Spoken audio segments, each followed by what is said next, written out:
میلاد بنانا ہے اور دھوم دھام سے بنانا ہے. اب دو طریقے ہیں نا. ایک تو پہلے تو نیت یہ کر لیں کہ انشاءاللہ ربیع الاول کا چاند نظر آنے سے پہلے پہلے اپنے گھر پر پرچم بھی لگائیں گے اور کچھ نہ کچھ چراغا بھی کریں گے انشاءاللہ. رات میرے گھر کے قریب سے کوئی گزرے تو جلنے والے بلب بتا دیں کہ یہ عاشق میلاد کا گھر ہے. دن میں پرچم بتا دے کہ نبی پاک کے عاشق کا گھر ہے. لیکن چراغا اور پرچم تو ہوگا، مگر کیا ہی اچھا ہو کہ میں اپنا سراپا بھی سجا کر آقا کا میلاد بناؤں. وہ کہتے ہیں اس بار ذرا وکھرے انداز میں میلاد بنا لو، گھر بھی سجا لو، گلیاں بھی سجا لو، مگر اپنا آپ بھی تو سجائیں نا.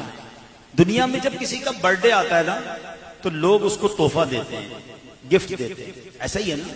اچھا، جیسا بندہ جیسی شخصیت ویسا تحفہ. بچے کا برتھ ڈے ہو تو آپ چاکلیٹ دیتے ہیں، کھلونے دیتے ہیں. کسی بڑی شخصیت کا برتھ ڈے ہو تو آپ کتاب دیتے ہیں، عطر دیتے ہیں، پرفیوم دیتے ہیں. ایسے ہی جیسا بندہ ویسا تحفہ. یا بندہ کہتا ہے اس کو کیا پسند ہے میں وہ دے دوں. اب سرکار دو عالم صلی اللہ علیہ وسلم کا یوم ولادت آ رہا ہے، ان کا برتھ ڈے آ رہا ہے، تو کیا تحفہ